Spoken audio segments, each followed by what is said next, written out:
Nathan, a goalless draw against playoff chasing Radcliffe, a point that you probably would have taken before the match. What was your assessment of the performance? I thought we played to the conditions really well. I thought as the game went on, I thought we got stronger. We had some half chances, we've had a one-on-one chance. I think the balance of play, we were the better team. But you're right, we'll take a draw. It's a clean sheet, and we've took points off another team at the top end of the table. Yeah, and in terms of that first half, it took a while to get going, but then towards the end, Whitby had the two best chances. Connor Simpson and Harrison Beeden just couldn't quite sort the feet out on both occasions to get those clean strikes away. Yeah, it's never easy to get a clean strike, you know, when the pitch is as kind of as heavy and inconsistent as it is. So it was always a game of first and second balls. I think we played the first and second balls better than Radcliffe. And I said to the boys, it was only ever going to be a defensive mistake that would lead to a goal, and there wasn't a defensive mistake, and it finished 0-0. Yeah, and in the second half, Whitby created plenty of chances late on in particular. Big chances though falling to Radcliffe, slight let off there when Judy were putting it over the bar. Yeah, you need a little bit of luck like that. I think. Did we switch off? I'm not sure. The guys just got the wrong side of our lad. Again, a forward ball, and he's twisted and turned. He's turned us inside out, and I think the pitch has helped us there with Joe putting her over the bar. So, but yeah, you need bits of luck in games, and that was our time to get a little bit of luck, I think. Yeah, and it's one of those really where, as much as Whitby created chances, had some good opportunities, probably disappointed that Jack McIntyre did have to make more saves. Yeah, we want to get more shots on target than we currently are doing. It wasn't a game for the purist, and you know, I know Nicky Adams had one after probably 10 minutes where he's on the edge of the box, he's teed himself up, he's gone to hit the ball, and he just screwed it because of the pitch. So when you're playing out on there, it's hard for players to really have faith in when they're going to strike a ball, and you know, it's part of the reason I think why why teams are coming in. There's not many goals, so but we're not going to dwell on it. It's the same for both teams, and you know, they've battled hard today. Radcliffe, you know, they're in the playoffs, and you know, for us it's more about getting that consistency back and a run. And we've played two of the teams in the playoff zone, and we've acquitted ourselves very well in both games. Yeah, and another negative moment right in stoppage time, Brad Fuster off the bench, and obviously the keeper's got the ball, but then afterwards a bit of a follow through, and the ref judging that a red card. I don't know what your thoughts were on that one. It wasn't a red card. That's my thought.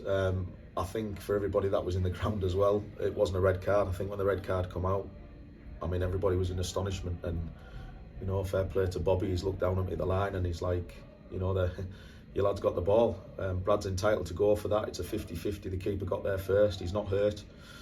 He did get connecting with the ball, and the only person who ever thought that was sending off was the referee. And I suppose that's the only decision that matters. But we'll lose Brad for 3 games now, which is disappointing. And I think it's a poor decision.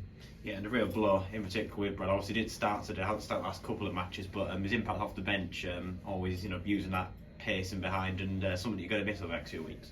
Yeah, definitely. He's a very good striker. He's our number 1 marksman. Again, the pitch doesn't suit Brad. You know, we wanted to go a bit more direct with Connor. I thought it was outstanding. And the intention's always to bring Brad on when needed, and he did. He gives us a little bit of a spring in our step. He got in a couple of times, but the ball didn't quite sit right for him. But yeah, it's a huge miss for us because we've not got the biggest squad, and losing a player of Brad's calibre it's massive for us. But we're not going to dwell on it. It's a squad game, as I keep saying, and you know, the fact that he won't be involved for the next 3 games, it gives somebody else a chance. And yeah, we're looking forward to the next game. Yeah, and he came on to replace Colby Shepherd, who looked like he picked a bit of a knock. I don't have much concern over that one at the moment. Well, the good thing is he's not pulled up. He's carried on playing, so we brought him off as a precaution. He was a little bit tight. You could tell he wasn't moving freely, and you know, it was the right thing to do as a duty of care. We need to get him off because we don't want it to be any more serious than what it is at the minute. So again, Aswell's gone in there. Fair play to him. Squad again. We'll just reassess it with Colby, and hopefully he's okay for next week. And finally, as well, over the last couple of days, getting Jamie Bramwell over the line until the end of the season, and himself and Aaron Braithwaite, I'm sure, will be real assets towards the end of the season. 2 outstanding young players with with great attitudes, and they're a credit to Grimsby Town. They've come in here, first 3 months outstanding, and the fact they've wanted to come back, and Grimsby have trusted us with them, it kind of tells you a lot about the boys as well, because this is a hard level of football to play at, and you know, they'll only ever be judged by what they do on a football pitch, and you know, I can hand on heart say it, and I'm sure the rest of the lads will back me up. For an 18-year-old and 19-year-old lad respectively, at this level of football, they have been outstanding, and yeah, we're lucky to have them, and it'll be good for us, like I say, for the last 8 games, good for us and them to finish the season strongly. Yeah, and just looking ahead, back in action again at home next Saturday.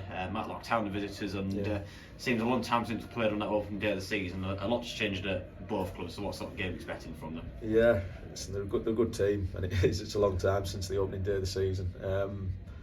Obviously they've had a new manager, and he's strengthened. They're pushing for the playoffs again. Strong outfit.